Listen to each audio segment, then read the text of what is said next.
गुरु ब्रह्मा गुरु विष्णू गुरुदेव महेश्वरा सद्गुरु साक्षात परब्रह्म तस्मै श्री सद्गुरे नमः। जय जय रघुवीर समर्थ।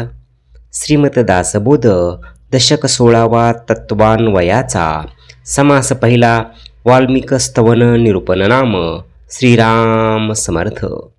धन्य धन्य तो वाल्मिक ऋषी माझी पुण्यश्लोक जयाचे हा त्रैलोक्य पावन झाला। आता चालू आठवड्यापासून नवीन दशक तत्वान्वयाचा सुरू झालेला असून तेथील समास पहिला आहे वाल्मिक स्तवन निरूपण नाम।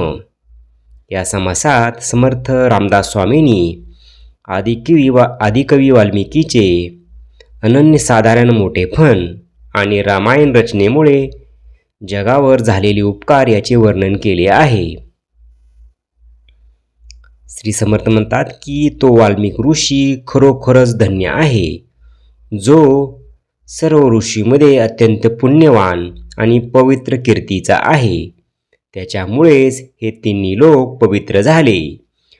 भविष्य आणि शतकोटी हे तो नाही देखील दृष्टी, धांदोळता सकळ सृष्टी श्रुत नव्हे। भविष्याचे एक वचन कदाचित झाले प्रमाण, तरी आश्चर्य मानती जन भूमंडळीचे। नसता रघुनाथ अवतार नाही पाहिला शास्त्राधार, रामकथेचा विस्तार विस्तारला जेने। श्री समर्थ ते सांगतात की त्यांनी रामाचा अवतार होण्यापूर्वीच भविष्यात घडणारी रामकथा शतकोटी रामायणाच्या रूपात लिहिली। भविष्यात काय होणार हे पाहिल्याशिवाय त्याचा इतका मोठा विस्तार करणे हे मोठे आश्चर्यच आहे। ऐसा जयाचा वाग्बिळास ऐकोनी संतोषला महेश, मग विभागिले त्रैलोक्यास शतकोटी रामायण। ज्याचे कवित्व शंकर पाहिले इतरांना वचे अनुमानले, राम उपासकाची झाले परम समाधान। श्री समर्थ ते सांगतात की वाल्मिकींचे हे अलौकिक काव्य ऐकून भगवान शिवशंकर अत्यंत संतुष्ट झाले आणि त्यांनीच या शतकोटी रामायणाची 3 लोकांमध्ये विभागणी केली। ज्यांच्या काव्याचे महत्त्व शंकरांनी जाणले त्याची महती इतरांना केवळ कल्पनेनेही कळणार नाही, त्यामुळे रामोपासक भक्ताचे परम समाधान झाले। ऋषी होते थोर थोर, भोवती केला कवित्व विचार, परी वाल्मिकी सारखा कवीश्वर न भूतो न भविष्यते। श्री समर्थ म्हणतात की पूर्वी अनेक थोर ऋषी होऊन गेले, अनेकांनी काव्याची निर्मिती केली, पण वाल्मिकीसारखा कवीचा राजा कवीश्वर पूर्वी झाला नाही किंवा पुढे होणारही नाही। पूर्वी केली दृष्टकर्मे परी पावन झाली रामनामे, नाम जपता दृढ नेमे पुण्य सीमा ओल सांडली। उपारटे नाम नमनता वाचे पर्वत फुटले पापाचे, ध्वज उजरले पुण्याचे ब्रह्मांडावरुते। वाल्मिकी जेथे जप केले तेवन पुण्य पावन झाले, शुष्क काष्टी अंकुर फुटले तपोबळे जयाच्या। समर्थ ते सांगतात की पूर्वी त्यांनी अनेक वाईट किंवा दुष्टकर्मे केली, पण केवळ रामनाम तेही उलट्या बाजूने जपल्याने ते पावन झाले। दृढ नियमाने नामस्मरण केल्यामुळे त्यांच्या पापाचे पर्वत नष्ट झाले आणि त्यांची पुण्याई ब्रह्मांडापेक्षाही मोठी झाली। वाल्मिकी जेथे तप केले ते वन पुण्य पावन झाले, शुष्क काष्टी अंकुर फुटले तपोबळे जयाच्या। श्री समर्थ ते सांगतात की ज्या ठिकाणी तपश्चर्या केली ते वन पुण्यकारक आणि पवित्र झाले, त्या तपाच्या बळाने वाळलेल्या लाकडावरही अंकुर फुटले। पूर्वी होता वाल्या कोळी जीवघातकी भूमंडळी, तोची उंदी जे सकळी विबुधी आणि ऋषेश्वरी। उपरात आणि अनुताप तेसे कसे उरेल पाप, देहांत तपे पुण्यरूप दुसरा जन्म झाला। श्री समर्थ ते सांगतात की पूर्वी ते वाल्या कोळी नावाचे भूमंडळी लोकांना त्रास देणारे हिंसक होते, पण पश्चाताप आणि भगवंतावर प्रेम असल्यामुळे त्यांचे पाप दूर झाले.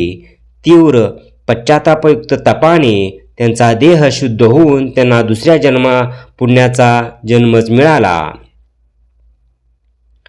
अनुतापे आसन घातले, देहाचे वारुळ झाले, तेची पुढे नाम पडले वाल्मिक ऐसे. वारुळास वाल्मिक बोलिले, म्हणून वाल्मिक नाम साचे, जयाचे तीव्र तपे झीचे हृदय तापसाचे. श्री समर्थ म्हणतात की अनुतापामुळे त्यांनी आसन घालून तप केले आणि त्यांच्या देहाभोवती वारुळ तयार झाले.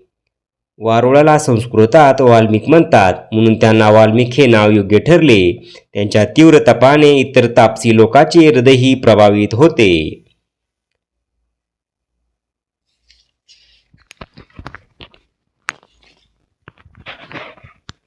जो तापसीमध्ये श्रेष्ठ, चोकविशारामध्ये वरिष्ठ, जयाचे बोलले स्पष्ट निश्चयासे. श्री समर्थ ते सांगतात की ते तापसीमध्ये श्रेष्ठ, कविशरामध्ये वरिष्ठ आहेत. त्यांचे बोलणे स्पष्ट आणि निश्चयाचे असते.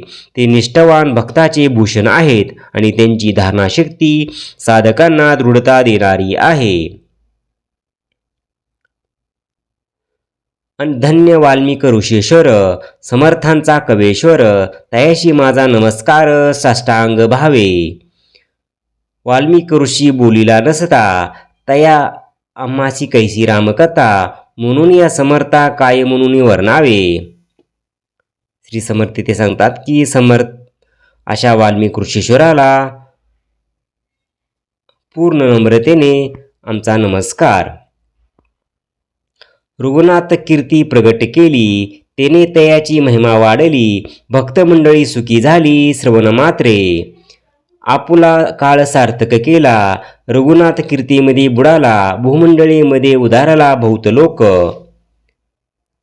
श्री समर्थ ते सांगतात की वाल्मिक ऋषींनी रामायणाची रचना केली नसती तर आपल्याला रामकथा कळली नसती, म्हणून त्या समर्थाचे वर्णन करणे शक्य नाही. त्यांनी रघुनाथाची कीर्ती प्रगट केली, त्याच्यामुळे मी स्वतः महती वाढली आणि भक्तिमंडळी केवळ श्रवण सुखी झाले. रघुनाथ भक्त थोर थोर, ज्याचा महिमा अपार, त्या समस्ताचा किंकार रामदास म्हणे. श्री समर्थ म्हणतात की त्यांनी आपला संपूर्ण जीवनकाळ रामकीर्तीमध्ये बुडून सार्थक केला आणि या जगात अनेकाचा उद्धार केला. रघुनाथाचे जे थोर भक्त आहेत त्यांची महती अपार आहेत, त्या समस्त भक्ताचा मी सेवक आहे असे शेवटी रामदास स्वामी म्हणतात. इति श्रीदासबोधे गुरुशिष्य संवादे वाल्मिक स्थवन निरूपण नाम समास पहिला. जय जय रघुवीर समर्थ.